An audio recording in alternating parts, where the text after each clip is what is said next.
আমি তারেক রহমান স্যারকে বলবো, স্যার দুই একজনের জন্য বিএনপির দুই একজনের জন্য এই চাঁদাবাজের জন্য বিএনপির বদনাম হয় স্যার। এই বিষয়টা আপনারা দেখবেন। বাইতুল মোকাররম জিপিও 0 পয়েন্ট স্যার। বিএনপির মহাসচিব মির্জা ফখরুল ইসলাম আলমগীর স্যার, আপনি দেখবেন, আপনার কাছে অনুরোধ।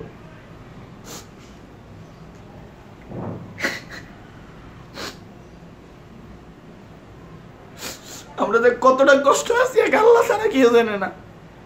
আমরা ফুটপাতের দোকানদার বাইতুল মোকাররম কত যে কষ্টে আছি এক আল্লাহ ছাড়া কেউ জানে না। বিএনপির বিল্লাল বাইতুল মোকাররম জিপিও 0 পয়েন্টে যুব দলের নেতা বিল্লাল আমার দ্বারে 10 লক্ষ টাকা চাঁদা চাইছে মেঘনা হোটেলের 4 তলায় 417 নম্বর রুমে নিয়ে আমাকে টাকা চাইছে।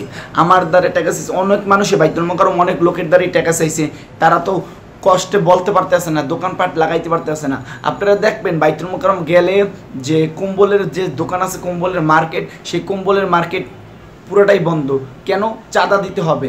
5 লাখ 10 লাখ 20 লাখ টাকা চাঁদা দিলে একটা দোকান বসাইতে পারবে। কম্বলের দোকান 20 লাখ টাকা একটা দোকানে চাঁদা চায়, 30 লাখ করে চাঁদা চায়, তারপর দোকানে বইতে পারবো।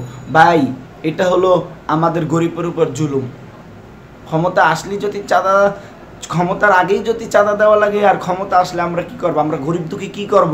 এই বিল্লাল, এই যে ওয়ার্ডের গুলিস্তান জিপিও 0 পয়েন্টে আমি যেখানে দোকানদারি করি, বিএনপির বিল্লাল, এই তার ভাগিনিয়া সহ এই ইনসান, রবু, তারপরে আল আমিন, তারপরে তার যে ভাই আত্মীয় স্বজন ভাগিনারা আছে, তারা মিলে গেলাম আমাকে মারছে টাকার জন্য। আমারে কালকেও মারছে, 2 বার আমারে মারা হয়েছে। কাগজপাতি টাকা পয়সা এটা রাখি। তো আমাকে মারার পরে যে ইনসান, যে বিল্লাল মেয়ার সামনে আমাকে মারছে। এই বেল আমার ছুটাই ফেলানো হয়েছে ব্যাগে। দেখেন, এই বেল আমাকে ছুটাই ফেলানো হয়েছে। মানে ব্যাগের অবস্থাও ভালো না, এই ব্যাগ আমার ছিঁড়ে ফেলাইছে, এমন পরিমাণে আমাকে মার দিয়েছে। তারপরে এক মুরব্বি ছিল, সেই মুরব্বি কলম আমাকে বাঁচাইছে। মুরব্বি খারাপ মানুষ। এখন 2 একজনের জন্য বিএনপির দলটাকে খারাপ মনে করে। 2 একজনের জন্য, 2 একজন চাঁদাবাজের জন্য, 2 একজন চাঁদাবাজি করে, ওই কারণে এখন বিএনপি দল খারাপ। না, বিএনপি দল এই 2 একজনের জন্য, চাঁদাবাজির জন্য খারাপ হইতে পারে না। তারপরে এই দেখেন, আমি জিটি করছি।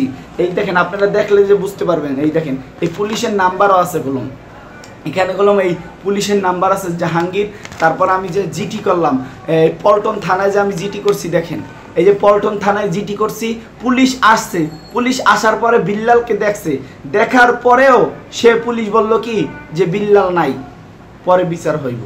এই দেখেন জিটি করছি আমি 30 তারিখে, এই যে আমি জিটি করছি। এই দেখেন,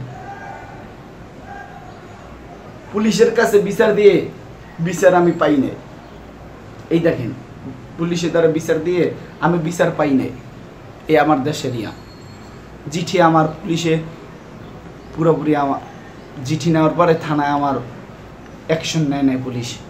তারপর আমি যে সেনাবাহিনী আছে, দেখেন সেনাবাহিনীরা আমার নাম্বার দিয়ে দিয়েছে, কয় তোমার তো বলছে মারার হুমকি দিয়েছে, মেরে ফেলার হুমকি দেওয়া হয়েছে, তুমি এই আমার নাম্বার নাও। এই যে দেখেন দর্শক, এই যে সেনাবাহিনীর নাম্বার দিচ্ছে আমাকে, দেখেন সেনাবাহিনীর নাম্বার দিচ্ছে, এখানে যোগাযোগ করতে বলছে।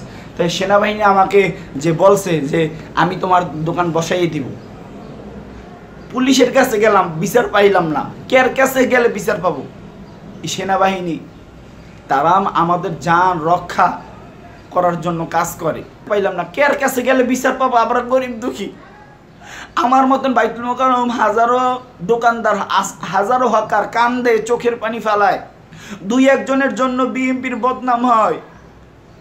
বলবো বিএনপির মহাসচিব মির্জা ফখরুল ইসলাম আলমগীর স্যারের কাছে বলবো যে বাইতুল মোকাররম বিল্লাল যুব দলের নেতা, তার ভাগিনা রবু, ইনসান কলম আমার বেশি মারছে। ইনসান, আলামিন, তারপরে ফারুক, এমন তাদের 20-25 জন লোক আছে। বুঝিনি তো, যারা রাজনীতি করে তাদের কত লোক থাকে, তারা নিয়ে আমাকে মারছে। বলছে কি তুই টাকা দে, তোর লাগে সব ঠিক হয়ে যাবে, তুই দোকানপাট করতে পারবি।